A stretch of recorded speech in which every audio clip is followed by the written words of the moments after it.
Good morning, students. Let us continue with our Unit 4. We discussed cultural gap yesterday, and today let us discuss translating literature. What are the problems while translating literature, right?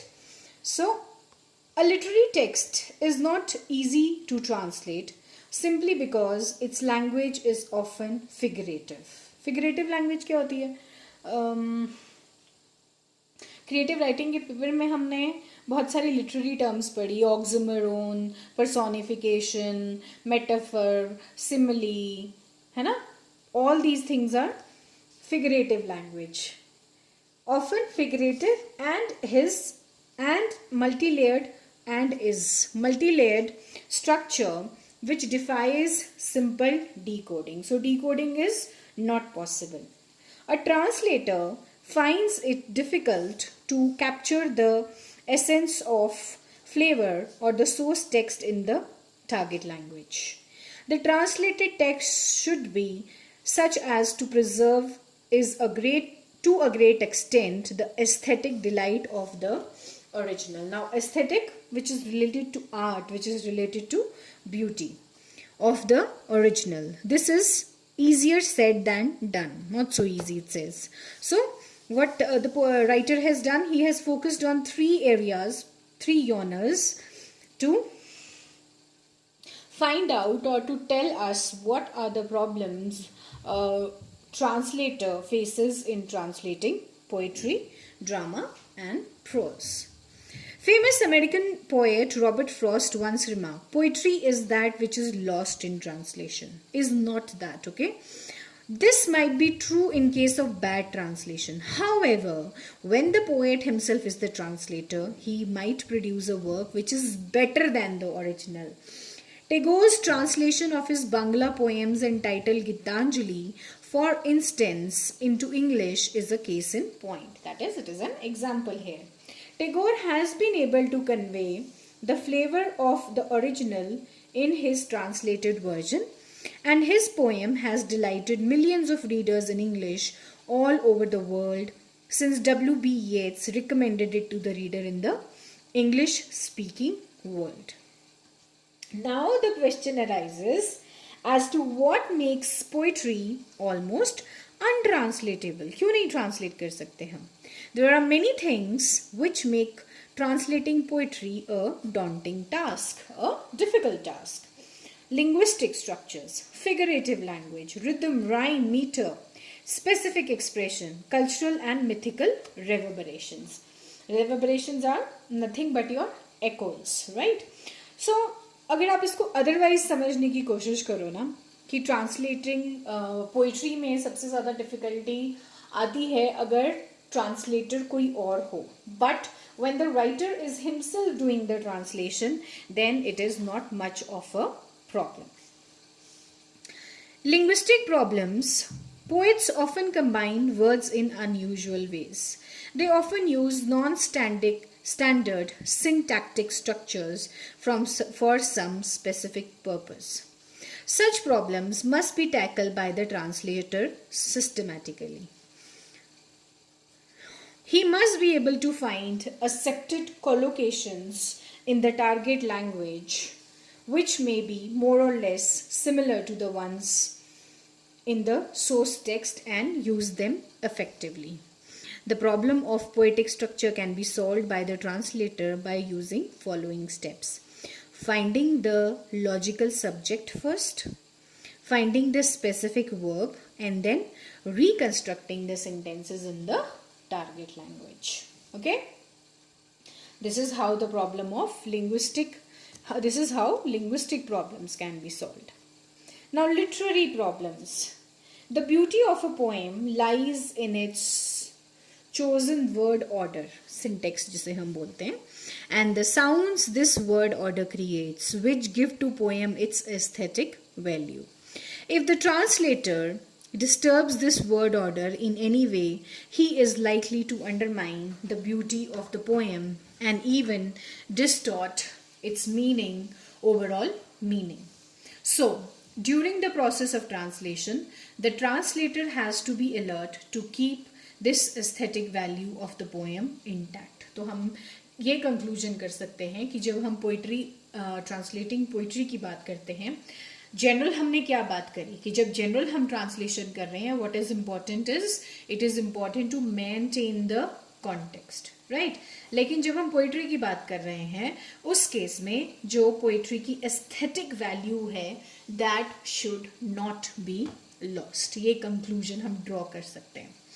So during the process of translation, the translator has to be alert to keep this aesthetic value of the poem intact. Much will depend on his choice of words and his ordering them into new patterns in the TL. He will have to keep in mind the plan of the original poem as a whole, the balance of individual sentences, as well as the quality of words to evoke sound, touch, smell, and taste. Metaphorical structure. Most of the modern poems and even traditional poems employ metaphorical expressions which evoke sensuous images, visual, auditory, tactile, gustatory, etc. Newmark gives some suggestions to the translator to deal with such expressions. According to Newmark, the translator can reproduce the image of the original in the TL if the image frequently used in the images frequently used in the TL, or he can replace an image in the SL with the standard TL image, or he can translate a metaphor by using a simile. In any case, he needs to do so. He needs to be as close as to the original in translating the metaphors and images. Ultimately बात कहाँ आ जाती है? बात वहीं आ जाती है कि जो कॉन्टेक्स्ट है that has to be maintained at any cost. Now sound. Sound in poetry depends on rhyme, rhythm, assonance, onomatopoeia, etc. To reproduce exact rhyme in the TL is not possible. Most of the translator opt to dispense with it.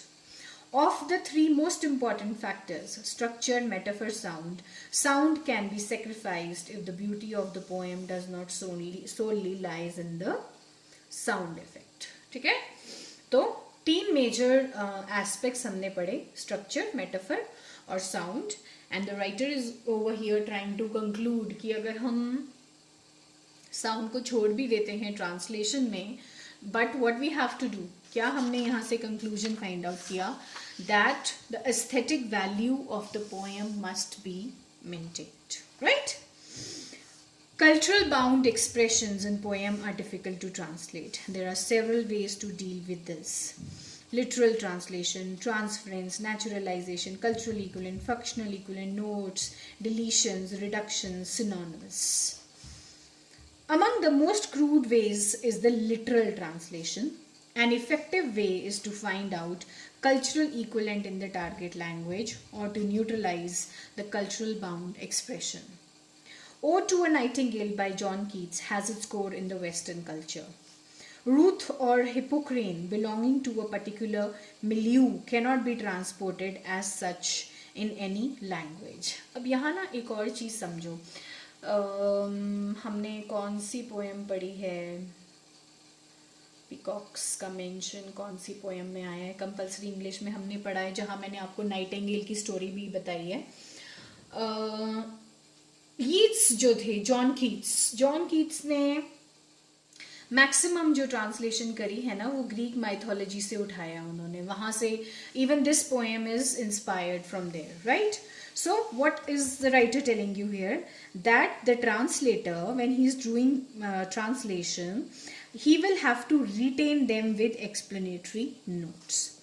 There are many poems which have many untranslatable words, phrases or ideas. A literal translation of Shakespeare's sonnets, Homer's works remain ineffective.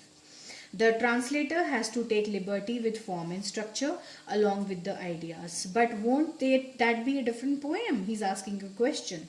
So, the translator should find out the invariant core, जो है context. Invariant core कुछ नहीं है, it is the context of the poem, and translate it faithfully and translate it faithfully to the invariable code is represented by stable and constant semantic elements in the poem.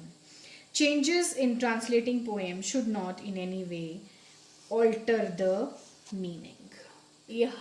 ये बात हम हर translation में वैसे भी ध्यान रख रहे हैं.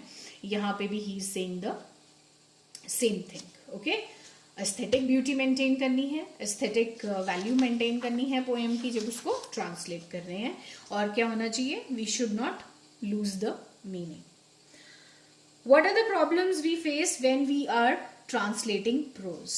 It is generally believed that translating a novel is easy or a story as it has paraphrasable material content. Paraphrase पढ़ा ना हमने, word for word translation, and most importantly you are explaining. That is what paraphrasing is. It is an erroneous view, which means कुछ errors हो सकती हैं. Many parts of novel or story may be untranslatable as a poem. The structure of modern prose is as complex and culture specific as that of a poem. The translator who adopts the approach of word for word or line for line translation produces a work which is inadequate and ineffective. There are 6 ways according to Hilary Block which can prove to be useful for translating prose. The translator should block out his work, that is, he should keep in view the whole structure and translate in sections. छोटे छोटे sections बना के translate करें. To translate an idiom, the translator should put it in a different form from the original. The Greek oath by the dog can be translated, for instance, as by God in English, as its literal translation in English will be comic. ये ना यहाँ पे इनकी typo errors बहुत ज़्यादा हैं. The translation must be done intention by intention. It means the translator must keep in view particular phrases in the SL which cannot be translated literally into the TL without compromising its weight. The translator should be cautious in translating those expressions which appear to correspond in TL and SL but actually do not. The translator should be bold enough to resurrect an alien thing in a native body. Resurrect, put something in the other body. The translator should never indulge in embellishing. Embellishing बड़े flowery words जिनका meaning बार बार dictionary में देखना पड़े. Embellishing anything in the translation process. These 6 rules, if followed carefully and sensitively, will enable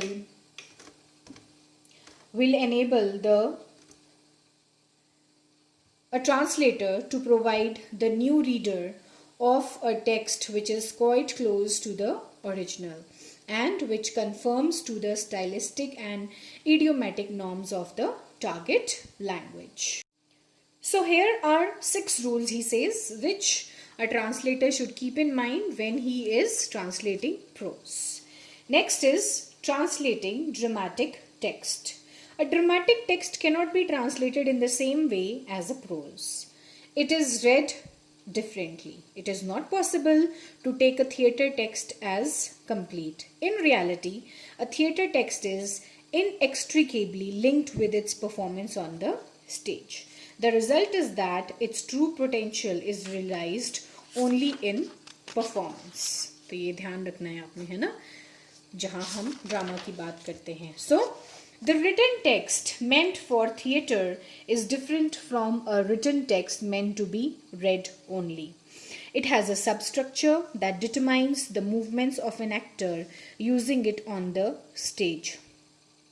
It is linked with hidden codes which serve as auditive and visual sign. Auditive, which we hear. So, the translation of dramatic text is not easy. The colloquial intonation and accent, that is dialogue delivery, make the task of translator difficult. The translator who intends to translate a dramatic text must not ignore the performance aspect of the text and its relationship with the audiences. He must keep in mind that the written text is just one component in the total process and there are many things which are not purely literary. तो बात ध्यान रखने की क्या है जब हम translation of drama की बात रखते हैं कि जो परफॉर्मेंस है एसएल का इनटू टीएल और performance of drama, right, that is very important. सिर्फ हम टेक्स्ट के ऊपर फोकस नहीं करेंगे. You just can't focus on the text but you have to focus on the performance based translation of drama. Okay, ये आती है problem while you are making a translation of a drama. Okay, so that is all. Next is untranslatability.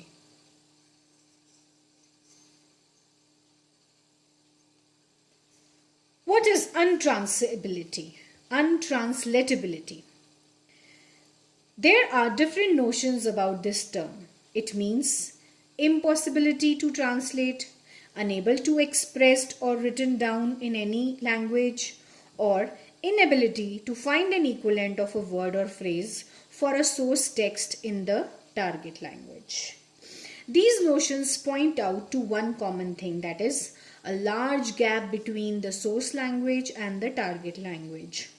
Only high equivalence coming near to the original in translation can be aimed at. There are some texts which are almost untranslatable. तो कोशिश क्या की जाती है?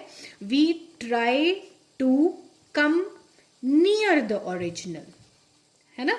This is what is done. Some texts which are जो translate हो ही नहीं सकते हैं. तो अनट्रांसिबिलिटी को समझने के लिए he says there are broadly two types of untranslatability: linguistic untranslatability and cultural untranslatability. Linguistic untranslatability. Translation pertaining to related languages is comparatively easy from the one pertaining to unrelated languages. जैसे कि Sanskrit, Hindi, Punjabi, for instance, are related. It is easy to translate, though not very easy, from one of these languages into another. लेकिन अगर Chinese में translate करना हो तो वहाँ पे कोई रिलेशन नहीं निकलने वाला किसी भी तरह का. So, hence, translation from Chinese to Hindi, vice versa, is a Herculean task. Herculean, a difficult task. अब सिंटेक्स की बात करते हैं, वर्ड ऑर्डर की बात करते हैं. If we take English, its sentence structure is different from one in Hindi and English.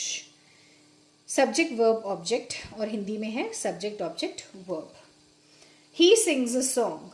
वह गाना गाता है. देख लिया ना आपने? Subject, verb, object, subject, object, verb. Then there are many other distinctions in the two languages which make translation from one language to another difficult.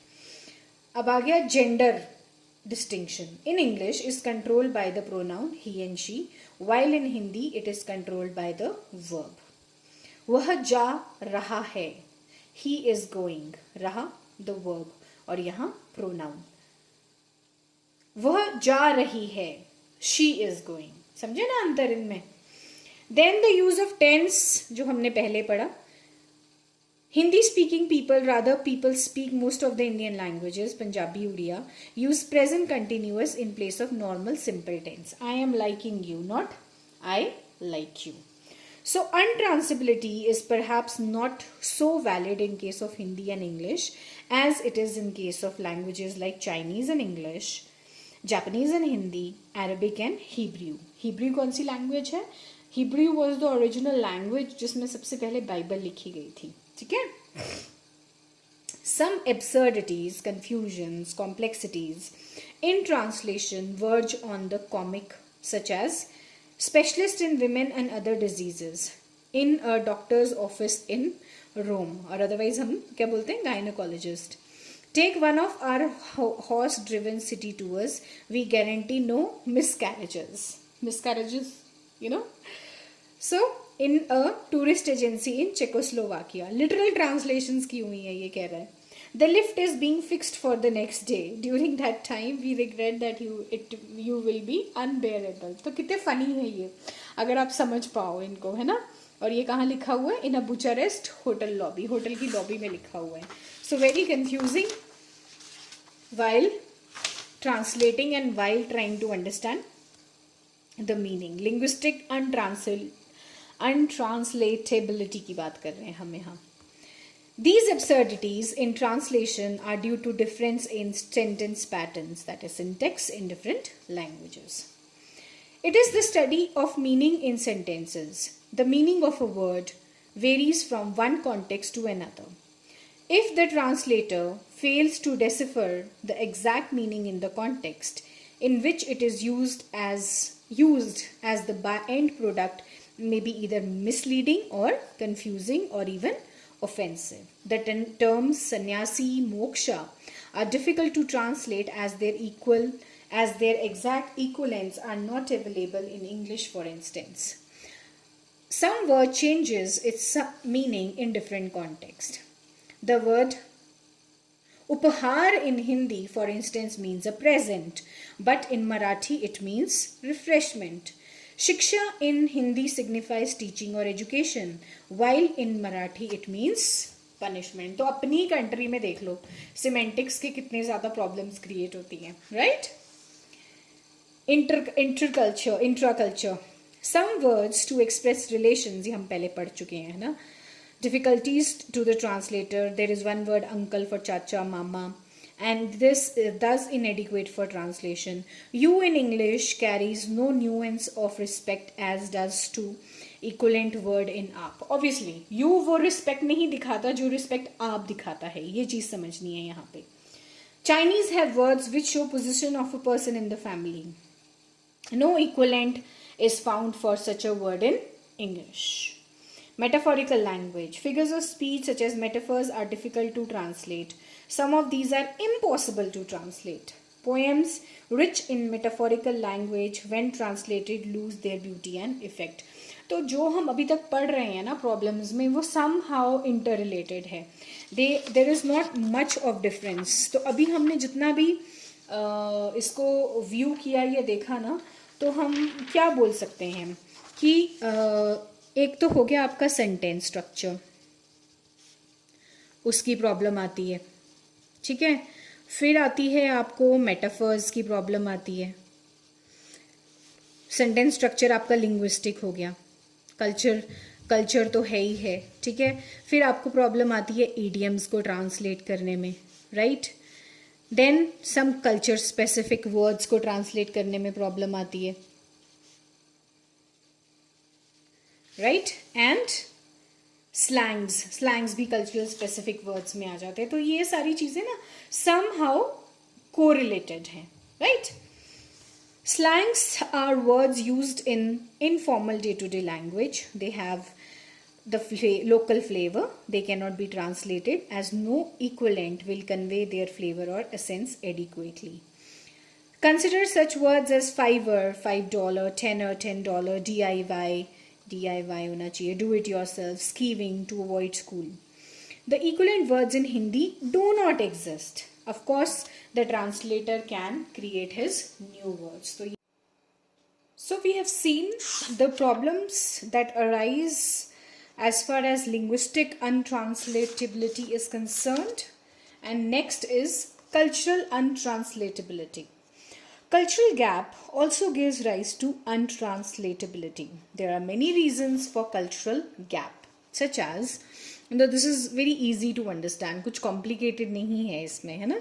जैसे linguistic में थोड़ा बहुत था, बट देन हम लिंग्विस्टिक अप्रोच इतनी बार ट्रांसलेशन के context में पढ़ चुके हैं तो उसमें हमें पता है कि we talk of syntax, we talk of semantics, we talk of metaphors, right. तो this you have must have understood. When we talk of linguistics, we talk of structures of language. Now, cultural gap की हम बात कर रहे हैं. A specific environment or milieu determines a language or a literature. Wordsworth, who lived in a peaceful environment of the Lake District in England, for instance, celebrate his experience of having seen daffodils in his poem Daffodils. This is in your course. The same poem seems to be absurd to an African living in the hot desert, where struggle for living and identity crisis have remained in the forefront for centuries. The new reader of the translated version of Daffodils in Africa can hardly understand Wordsworth's fondness for nature or daffodils. In his sonnet, "Shall I compare thee to summer's day?" Shakespeare compared his beloved friend to a sunny day in summer, because such a day is welcome in the cold weather of England. In India, no poet would think of such comparison. Eliot's The Wasteland opens on a startling note. April is the cruelest month, whereas हमारे हिसाब से April is the season of spring and it is not the cruelest month. Any translation of Eliot's poem will have to keep in mind why April, the month of rebirth, is not joyful but cruelest month, right? So this was environment. Environment affects translation, right? How it gives rise to untranslatability.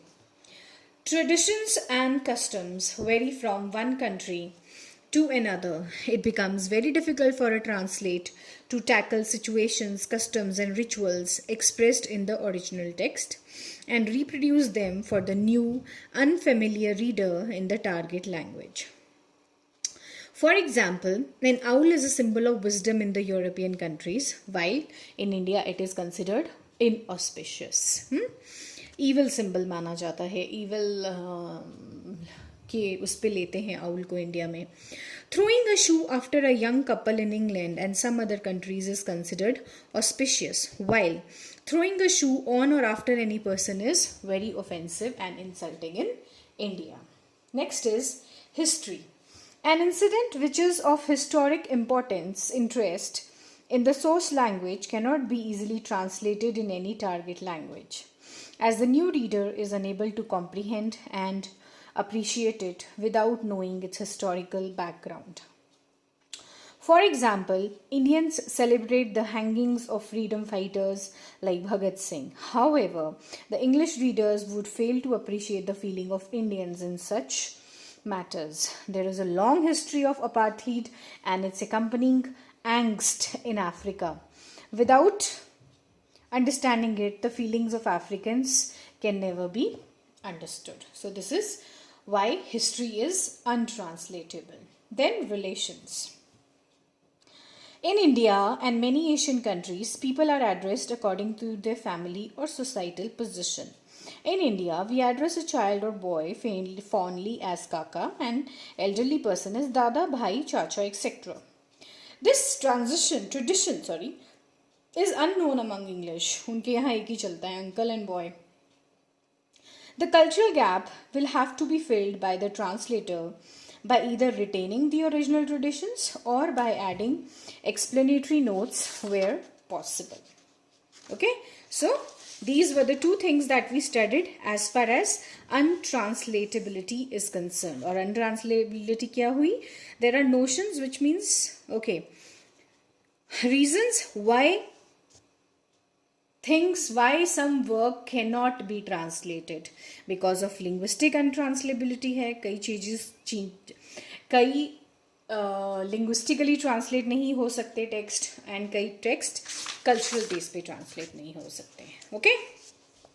So moving ahead, we are dealing with methods to tackle untranslatability. There is no doubt that some texts are very difficult to translate because of large cultural and linguistic gaps.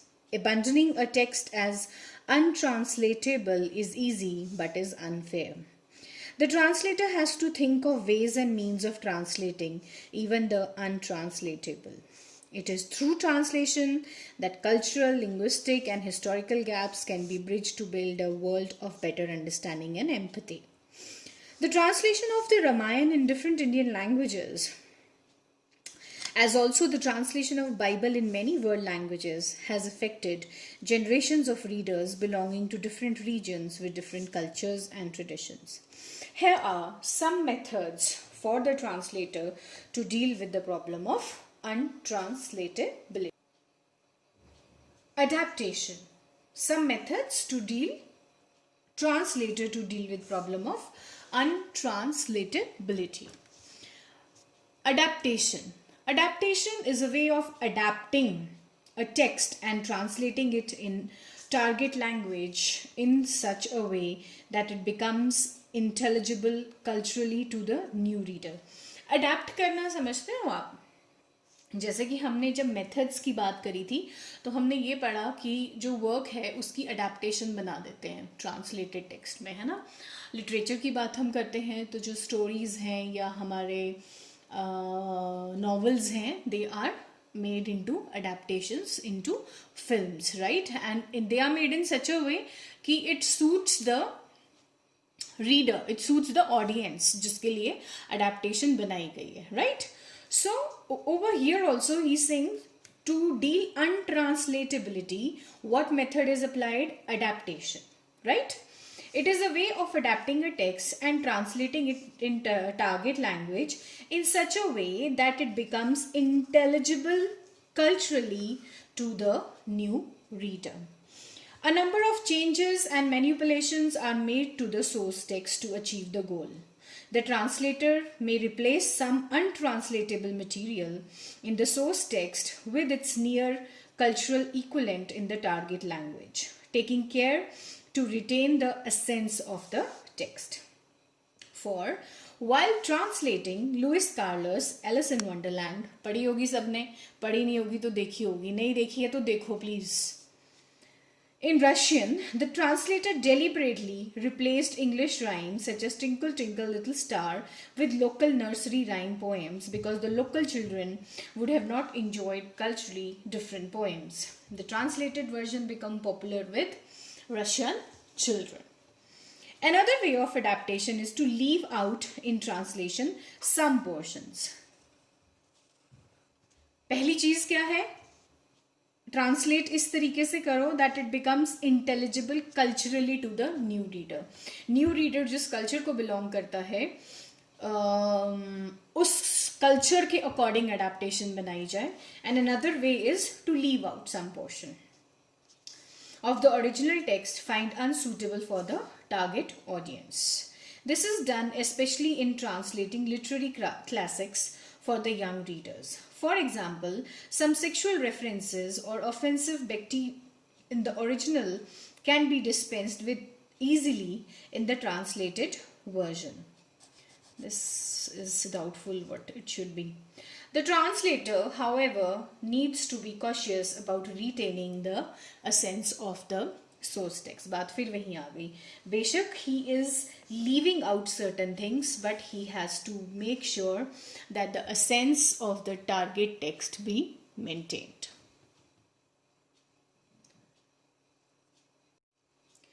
Next is transposition. Transposition means changing the sequence of parts of speech in a sentence. The translator has to make such transpositions during the translation process. For example, in English, the sentence structure is subject, verb, object. While translating such sentence in Hindi, the translator will have to change it to subject, object, verb, which is the basic sentence structure in Hindi and many other languages. We won the match. हम match जीत गए. Object पहले आ जाता है हिंदी में, है ना. Next is borrowing. When a word और a phrase in is बहुत सारी टाइपिंग एरर्स हैं इस वाले चैप्टर में ना. is untranslatable because of the absence of any equivalent in the target language. The translator borrows this word or phrase and carries it into the target language. That is why we see the English has borrowed many words from Indian languages, especially during the colonial era of interaction between English and the Indians. Words like chai, parantha, kuli are now part of English language. Many words of English are also easily understood in Indian languages. Next is kalk. Kalk means to a loan word.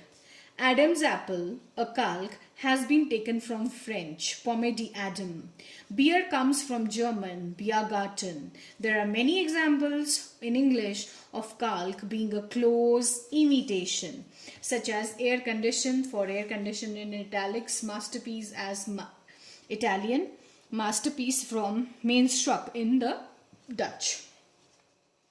Kalk also implies breaking an expression, often untranslatable, into its individual components and then translate into TL, right? So this is one example. क्या करते हो? You loan a word, you take loan of a word. So it doesn't mean कि हम loan पे जैसे पैसे लेते हैं वैसे word ले रहे हैं. It means that we borrow words from other language. Paraphrasing हमने एक मेथड पढ़ा है ऑलरेडी ट्रांसलेट करने को, लेकिन यहाँ ये क्या किस तरीके से यूज हो रहा है? It is used as a method to tackle untranslatability. It is a form of translation in which the translator rewrites the text in his own words for easy comprehension, understanding. In paraphrasing the essence of the source that is kept throughout, some untranslatable poems can be paraphrased. Generally, most of the time paraphrasing use की जाती है poetry के लिए. आप poetry को translate नहीं कर सकते हो, इसलिए आप उसको paraphrase करते हो. ठीक है? Next is modulation. Modulation is turning a difficult text conducive, like making it easy for the target reader to understand easily. That is modulation. Modulation is turning a difficult text conducive to the target reader by incorporating the local and cultural elements of the target language. For example, in the Russian version of Alice in Wonderland, the translator has used same example ले रहे हैं वहीं से nursery rhymes and reshaped the words of original in a way that they sound natural in the target language. Next is equivalence. Equivalence coming near to the original. In translating cultural bound phrases, the translator has to understand its cultural meaning and then translate it into the target language. In this way, slangs, proverbs, cliches are translated without losing their essence in the source language. अब यहाँ पे examples दिए हैं. घड़ी की चाबी खत्म हो गई है. The watch has run down. मैं बहुत शर्मिंदा हूँ. I felt very small. I think I felt embarrassed भी हो सकता है इसका, है ना. तकल्लुफ ना करें. Do not stand on ceremony. वह बाल बाल बच गया. He had a narrow escape. खाना परोस दो. Lay the table. Okay. So these were what? These were methods with the help of which we could deal with what? We could deal with untranslatability. ठीक है. अब next हमारा जो problem of translation आता है दैट इज अप्रोप्रिएशन. अभी तक हमने क्या पढ़ा? We read cultural gap, we read translating literature जिसमें हमने पढ़ा कि अलग अलग यूनिट्स को कैसे ट्रांसलेट करते हैं.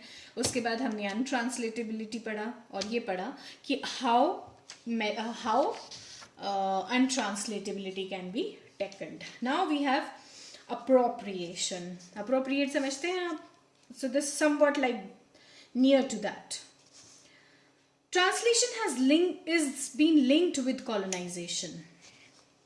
In post-colonial studies, translation is important part of comprehending the two cultures. Hegemonic or dominant जो colonizer का था and dominated जो कि colonized का था. ठीक है? The translator from a hegemonic culture aims at serving the hegemonic culture by translating a culture product in source language in a way that it is easily accepted by the target audience of the dominated culture. On the other hand, a translator from a dominated culture also serves hegemonic culture but in a different way. What he does, क्या करता है वो? He converts the dominated culture into something easy for the hegemonic culture to consider as other and inferior. तो जो colonizers, जिसको colonize किया है, जो Indians का culture था या Indians की जो language थी, उसको क्या consider किया, उनके culture को क्या consider किया, inferior. ठीक है? With the passage of time in the post-colonial world, the approach of the translator has undergone a change. Now, the dominated culture is no more dominated, and the cultural products of this culture are no longer considered as inferior. The translator from a hegemonic culture has changed his attitude towards the target language culture, or has pretended to be changed. The basic approach of the translator from the hegemonic culture towards the people of dominated culture is difficult to change. So, उनकी जो notion है, उनकी जो thinking है, that cannot be changed. So, two things become clear. And what are those two things? A translated work of a writer from the so-called dominated culture will always be perceived as difficult, mysterious, esoteric in the hegemonic culture. वो already बोल देंगे कि हमारे को नहीं समझ आ रहा, it is beyond our understanding, it is useless, it is inferior. Authors in the dominated culture who want to see their works translated for the hegemonic culture will conform to some stereotypes. For instance, if he projects India as backward country steeped in superstition, for instance, a writer in India receives applause in translation in a hegemonic culture only if he projects India as a backward country steeped in poverty, hypocrisy, and superstition. As a result of many changes in mindsets of many nations who once ruled over the others as colonizers, and of those nations who were once colonized and dominated, appropriation has come as a handy tool in the hands of the translator to take up source language texts and remold them for the target audience. कैसे remold करेंगे? Appropriation is remolding basically. In case of English, for instance, it has been used for creative expression by writers like Nagugi, Rushdie, Khushwant Singh, Arundhati Rai, and others in interesting ways. They adopted and appropriated English to create novel varieties of it, some of which have come to be accepted as separate language, such as Ebonics or African American Vernacular English. Translators, both in India and in English and Hindi, for instance, appropriate their source languages boldly in order to make their end products conform to the norms and cultures of the target language. तो ध्यान क्या रखते हैं? Target readers का ध्यान रखा जाता है. When English language is appropriated by writers in formerly colonized countries जैसे कि इंडिया या Africa, it undergoes several changes, especially cultural specific changes. These novelties or peculiarities can be easily discovered and felt by the readers of Ashoka, Wall Soyinka. ये दोनों, Wall Soyinka is African or Nigerian, Salman Rushdie and Khushwant Singh.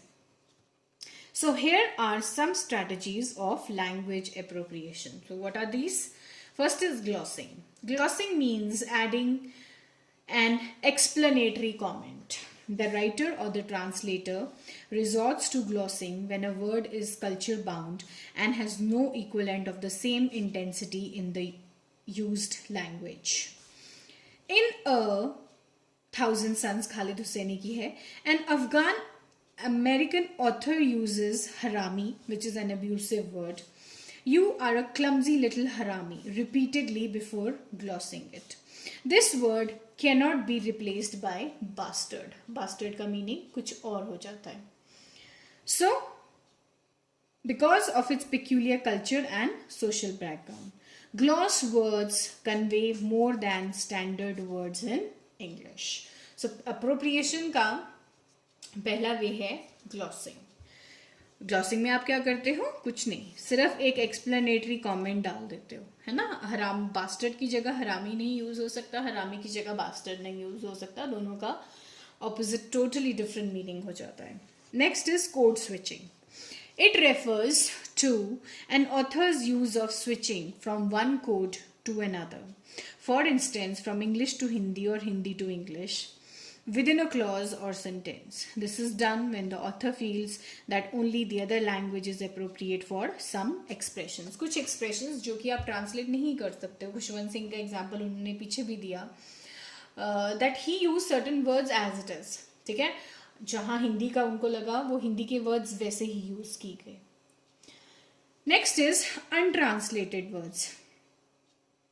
Another strategy of appropriating a language is to leave some words untranslated and unglossed. ना उसको translate करो ना उसको gloss करो, ठीक है, in order to retain cultural distinctiveness. In the wasteland हमने पहले भी पढ़ा कि ये जो words हैं they have been used as it is. Especially Sanskrit के words थे जो wasteland में as it is use हुए. Shanti 3 times to conclude his poem. He has left it to reader to know and feel its meaning. Many writers leave words for food items जैसे कि हलवा, घी, barfi, so on so forth. Similarly, religious terms Ram Ram, Sat Sri Akal, Namaz, Sajda are left as such in English text simply because of their untranslatability. कुछ words ऐसे होते हैं जिन्हें translate नहीं किया जा सकता है by all means because of their cultural importance, because of their linguistic importance. So they are used as it is.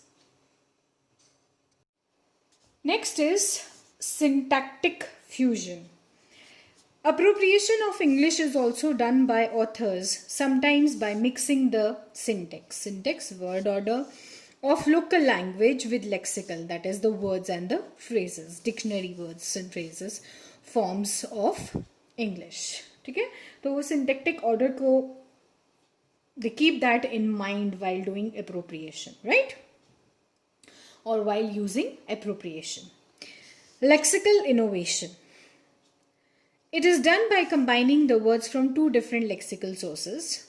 There are 3 types of lexical innovation: single item, hybridized item of a better quality, and lexical diffusion, that is combining the two and trying to find out which turns out to be the best.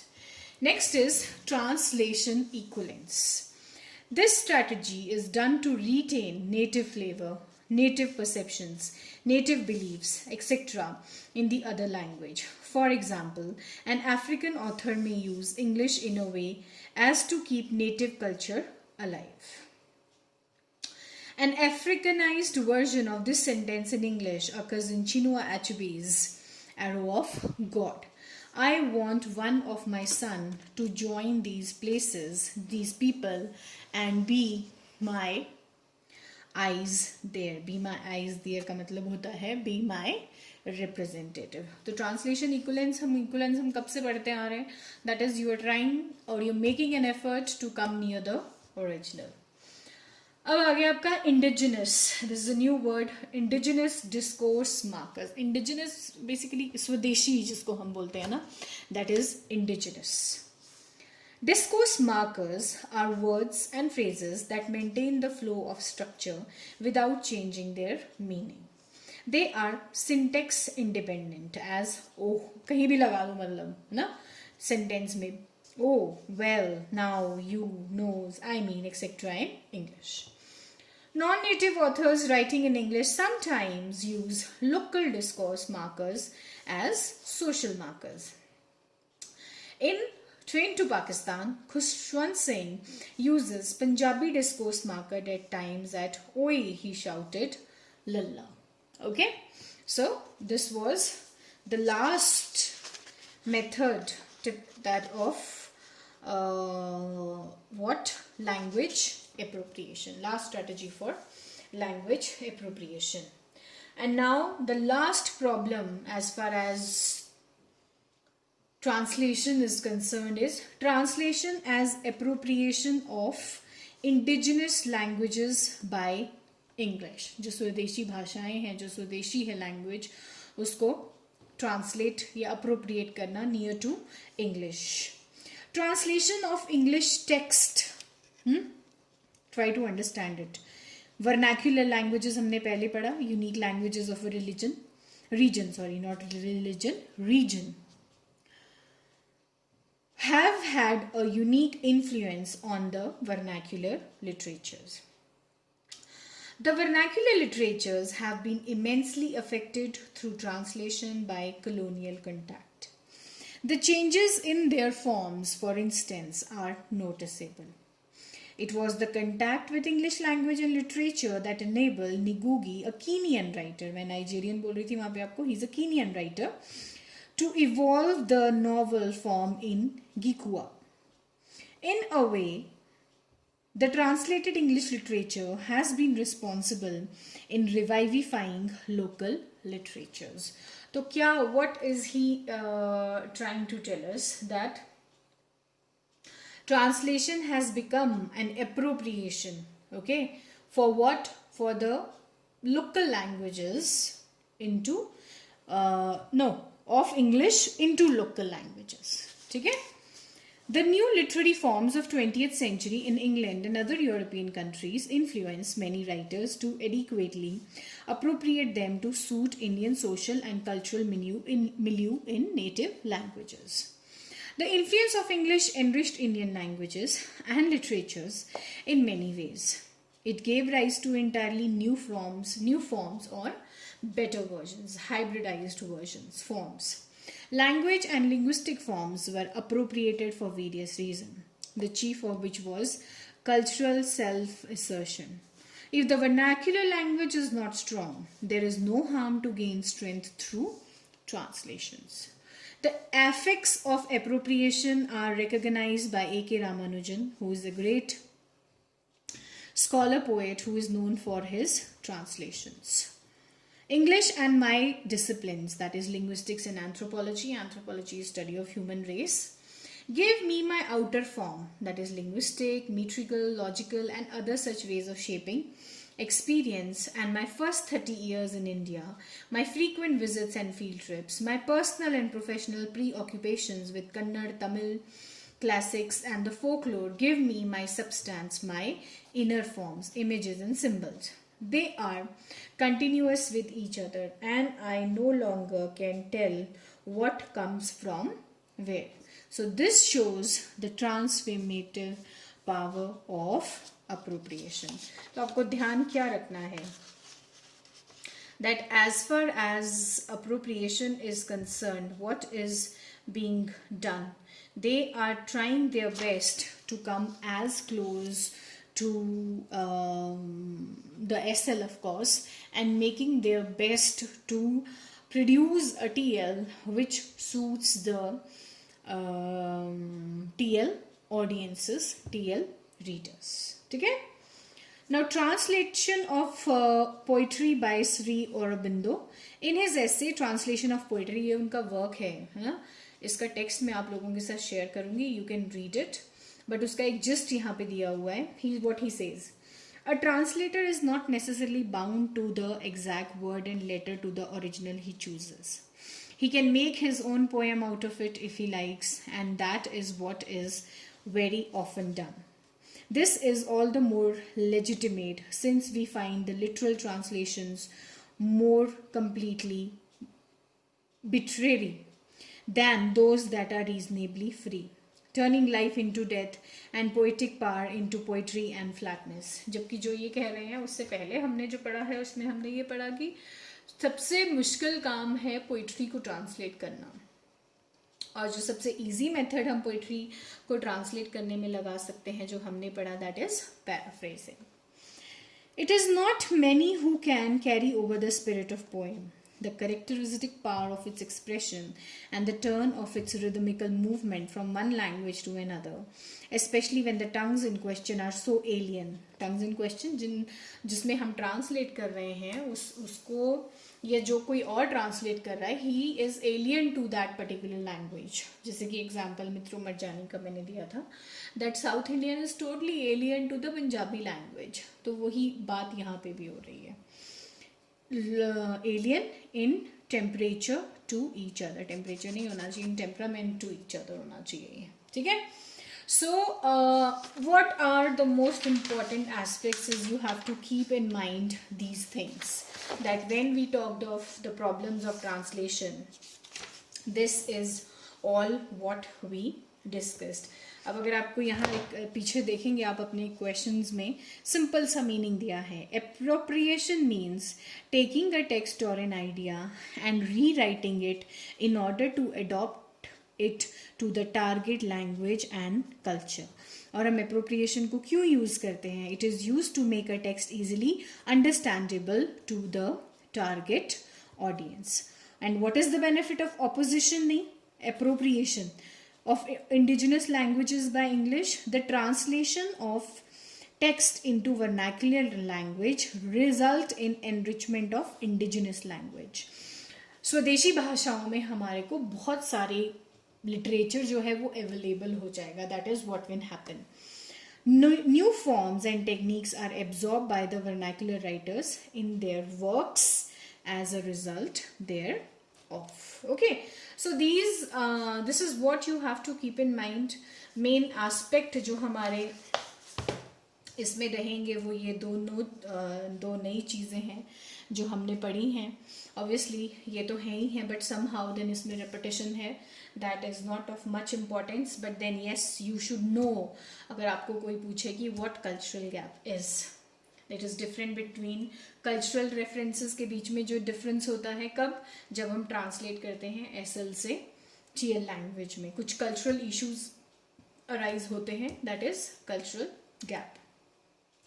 Novel, poem की तो बात ही नहीं करी इसमें. Novel, pros, drama को जब हम translate करते हैं तो किस तरह की प्रॉब्लम्स आती हैं, that we discussed in translating literature. Untranslatability. What is untranslatability? Which is related to linguistics as well as cultural.